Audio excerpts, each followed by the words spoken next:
Yoon taane maatii isa bira tarree maatii isaallee arrabsinee jechuudha. Maatii isaa sana arrabsinee jennaan itti dhagaamee uf jala na bilooyte kun afar salleen bilooyte ralleen bilooyte jechuudha. An takka akkaawwantii bira leenjira dhaqeense ilaalu laayibiin seentuu isiin beeku. Duraan akka nam tokkotti jala dhaqaa gastii illee baruu baay'een seenu yeroo tokko ni hordofaa jechuudha. Siigaleemi. Kanaafuyyuu yara kenna namni tokko yoo isin bilooke namni tokko yoo garteetiin naan taane jedhee uf jalaa isin baase wanni isa barbaachisee isaa walloluu nama fide takko hin jiru. Si jaalannaanin inni sunuyyuu si wajjin jiraata. Garuu si jibbee ofirraa yoo inni si bilooke wanni isaan deebitee walitti buutu takka illee hin jiru. Anamma mana kiyya kanatti abbaa barbaade mirga qaba. Kana arrabsee miti kana arrabsinuu yoo nama bilookuu hin danda'a. Si galee amma reediin nan arrabsinee reedii yoo barbaade jalaa bilookee akka barbaadetti jiraata. Maaliif mirga kiyya mana kiyya waan ta'eef innis immoo yoo agaan isatti hin bu'in taga waan isaa waan jedhiniititti wanni dhimma narraa qabu takka illee hin jiru jechuudha. Sigalee mana isaatiin illee na bilookuu danda'a waan ta'eef. Kanaafuyyuu waan akkasiitiif yoo ka walitti aartan taate atillee Samira saniif jecha illee ittiin aarini. Dhaggeeffatu ani si jammarra madde ana irrisiituna dhaggeeffatu fooloo aanna na baastellee bilookii jara amma ansiituna laalaa ture leefta laayibii jirti si jammar isi waan akkasiisan keessaa ba'a. Sigalee isa lammaffaa immoo Samira mana banantee ajandaa barbaada hin jenne isin lamaantu mana bane kootu seenaan jettan seene si wajjin. Ana ajandaa fedha jedhee mana banande xayyib isintu mana bane isinis seene fiddan haasaame. Ansiitunan bilookii illee na baastee jirti mana isii ture dhaqee ilaalee jira. An bilookii sira nama haajaa qabu miti. Abboon nuti ni jiru nu dhaggeeffatu kaafiftanneetti ni dubbiin haasofita carraa si kenna. Laal tokkoffaa irratti nuti nama kamiyyuu hin jibbinu. Isillee si dunallee yoo taate ilma namaati. Reedii yoo taate ilma namaati. Si galee jireenya ofii jiraataa jira akka nama tokkootitti. Inni kun gabbayee nama hin tuqu. Fakkeenyaaf anamma akka nama tokkootti hammeenya namarratti duuluun barbaadu. Wallaahi bakkuma jecha badaa afaan kiyyaa bayeetiin reedii waan jiru waa takka illee hin jenneen jechuudha. Si galee akka nama tokkootti ayirra finneetiin umufiroo gaafataa turreeyyu. Atilleen dhuftee wanni kun immoo ajandaa kana akka dhageenyee bubbulleetiin jirra. Yeroo mubaarakii wal dhaba qabnu san wanni akkanaa dhufeetiin jira jennee dhageenye nutti manii jennaan. Maaliif ajandaa keessan kana ka isin mubaarakii wal dhabdan kana jijjiiruuf akkatti siiduunan suuraa umufiroo haara jawaara reedii keessaa baafteetiin gadi baaftee jedhaniitiin natti fidan ajandaa. Si galee kana dhagayeetiin jira. Ani gaafsan dhagaye waan ta'eef waan kana immoo ifatti yoo dhugumatti hojjettiin kun miidhamaa ka jiraatu taate viidiyoon garagaraa hin jira jechuun ayirra deemanii maqaa walii balleessuun hin taatu. Isin tun intala shamaraatiitti dhagama waan ta'eef isilleen booda miira keessa galtee wanna tokko osoo irra raawwatte shamara kunniin hin beekanii akka qalbii isillee jechuudha. Si galee kanaaf jenneetiin hin dubbanne malee hammeenya biraa nama tokkorraa qabaannetii miti. Atillee immoo obboleessa keetillee reediin hammeenya takkasiin qabu ajandaa kanallee atis akka nama tokkootitti reediin ilmaan biyyaati. Isin akka dhiyoo kana wal qorattanii wajjin haasoytanitti ijoollee ganda takkaati ijoollee ollaa takkaati afoonaan laayee waliin jedha. Ajandaa kanallee gabaabsinaa uummanni illee asiin amma namni guutuun kan ijaan qabne ka ajandaa barbaadu deemee haa obobsa korbeessa reeditti jechuudha. Dhugaan mucallee baatee reedillee dhugaa jirtu dubbatee jira. Mufiraawillee dhugaa jirtu dubbatanii jira. Jarri lamaanuu hammeenya takka waliin qabanii jechuudha. Si galee nama ammaa yoo ka jaartii ofiitti mana kiraa irraa kafalee dalagaan deemin jedhanii jireenya gaarii jiraachisaa jiru. Si galee eenyu walitti jiraataa jirti. Kanaafuyyuu atillee walitti hin aarinaati yoo kan itti uffattee taate reedii atillee dhiifama jedhini Samira atillee dhiifama jedhini akkasitti dhiifama walii godhaati afaan allaa waliin jedha akkasitti dubbii gabaabsineetti mana cufnee jaaraa jechuu barbaadetti. Dabaltoo jiraattu. Anillee beektan akka beekta ani namaan akkamitti aaraa namatti dhiyaatu nama yoo naanaasa'e jalaan na dubbisuu danda'u yoo inni osoo waan hin gaafane taargeetti wayii qabatu taara dhugaan isin himaa nama fakkeenyaaf namni tokko fooloo kee jala osoo jiru aboo dubbii akkanaatiif akkami jedhee si gaafatee odoo sirraa amanuu danda'u yoo miidiyaa dhufeetti aarta abbaa barbaade Samiraa eenyu olitti nama jaalataa turedha sanirra darbee nama ganda takka anaaf isin aanaa takka maatiin osoo walitti deemee wal beekuu danda'udha. Si galee jalaan nan gaafanne reediyoon akkanaa jira anuyyuu qoyqoymee Samiraan dubbisa odeedu har'a asirratti ajandaan ol dhufeennan aaree jechuudha. Nama itti dhiyaatutti aarta nama itti dhiyaanirraan aartu nama bilookillee gootan keessattuu namoonni feemasii ta'anii osoo jalaan naanaasanii akka barbaadan waan hunda godhuu danda'an maa taargeetii qabatan jedhu na aarsa gisee baay'ee nama nama wayitti rakkoo qabaadhe abooma akkan maal abbo afarsoo fi Yusufiyyee waggaa meeqa dura nama arrasaa ture narraa duulaa turtan guyyaa tokko salaam aleikum jalaan waliin jenne beeyna hin beeynuu jechuudha. Maaliif jennaan wanti walitti nu fidee akkasitti mari'annu waan hin turreef jalee akkuma namummaatti waan isin fakkaate naa gootanii anillee akkasumatti miidiyaa mara galatoomaa jedhe waan akkanaatu jira. Kanaaf akkuma gorsaatitti ammallee of duraafillee namoonni keessattuu foolii walii qabdan yoo wanni wayii uumame dandeettan nama san jalaan dubbii akkanaatu jira maalitti baate yoo inni deebisan seerasini deebisuu baatee arrabsitan haqa qabdan akkasitti garuu osoo wanni tokko addan bahin gaafa wanni wayii uumamee jedhe walitti aara namni kun na jala jira akkamitti irraa osoo akkana jedhu saayidii qabata jetta jechuudha. Gize ati jirtun dubbattu. Umufraul sirra adorku daga ayeyo ashmuri daga ashmuri kuni aasaa warri miidiyaa si guute takka naman tuytu ammallee wannan siin dura dhaabadhu reedi jalaahafi waan dhageeffadhuufan na eeyyama malee liisiiseen tunaaman ani reedi ana caala namni beeku waa jira haajaduu Aye namni si jaala taa'u jiru inshallah saadi dami afur irrallee haa bultu wanti nagalcha takkan jiru beeyta garuu ashmuuri nakana umufraun dhagaye galatoon ulfaadhu kabajame na dhagaye ila tokkoffaa irratti asirraa dhoorgu nullee irraa dhoorgin jennaa yoo dhugaan ashmuurii si tuqu jiraate dhiisi sirraa haa dhoorgu sittiin deebitu amma boodaaf garuu namoonni akka ajandaa sin godhanne dhaamsa dhaami amma gartee ka amma boodaa yoo deebite nullee hin agarra nullee argaa jirra dhugaa jirtu sin dubbanna siigalee akkuma amma dubbataa jirru ammaaf kajechaa jirru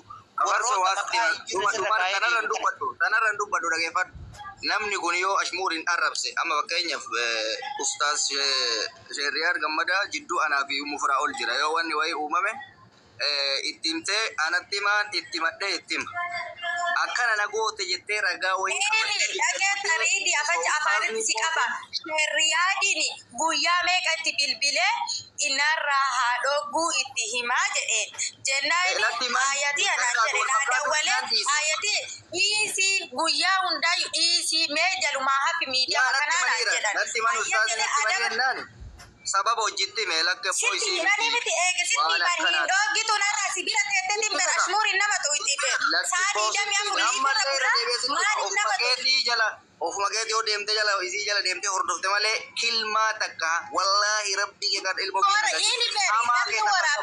namni waraabbataa ni bihin beeka tokko isin nama telefoona wal jalaan deemaa oolu hin agarta maaliif itti nimne gize isin ishmuuri situ nama tuytu sani maaliif nama arrabsita maan jedhini itti nimtu ragaa wayii qabadhu mee akkana naan jette jedhi mee ragaa miti ber ragaa si jedhaan jiru ber viidiyoo waraabaniiti kutaatti nama reedi akka wal dhabdan hin barbaadnu akka jechaan walitti aartan hin barbaadnu silachuun miyuutii qabadhaa nurraa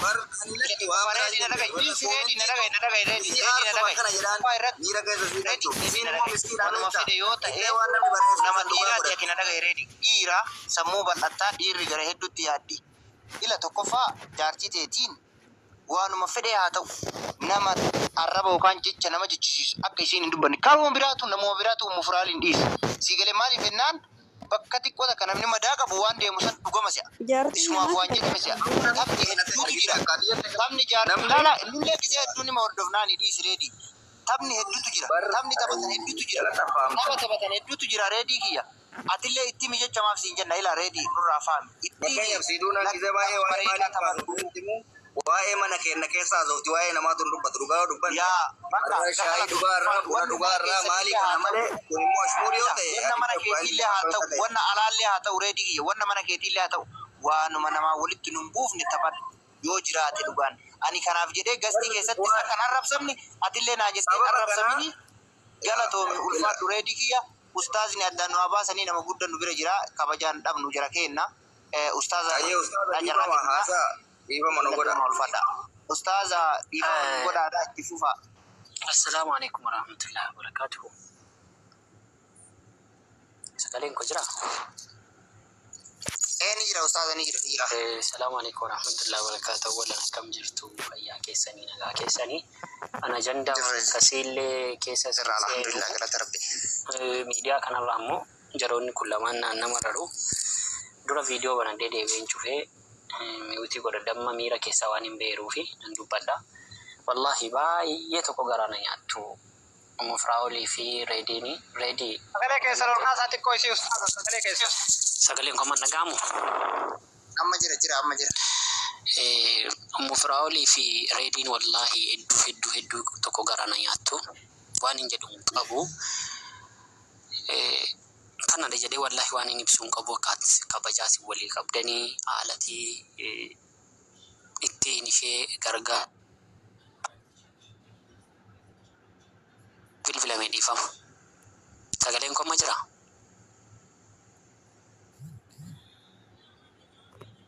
Jira itti fufaa.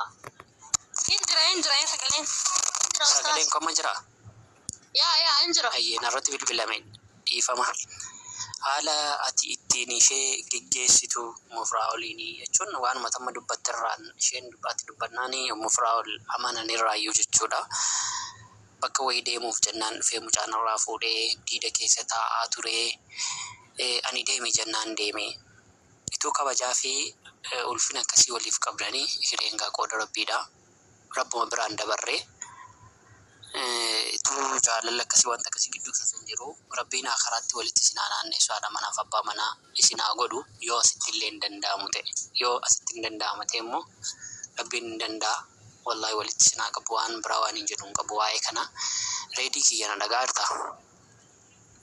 Sin dhagaara sa. Galatoomi. Samiira na dhagaarta. Nagaa ture. Galatoomi. Mufraa'ol na dhagaarta. Mufraa'ol na dhagaa jirtu. Dhageessi ustaazi mucaa bira jira. Eeywa waan Dhaggeeffataa jira. waan Itti nagaara. fi Samiiraan jette sana wanti isin asirratti taasisan hin jiruuti. Waan sun bakka inni keetii dhaqaatii keessaan sirreessa. Wanta asirratti sirratu hin jiru.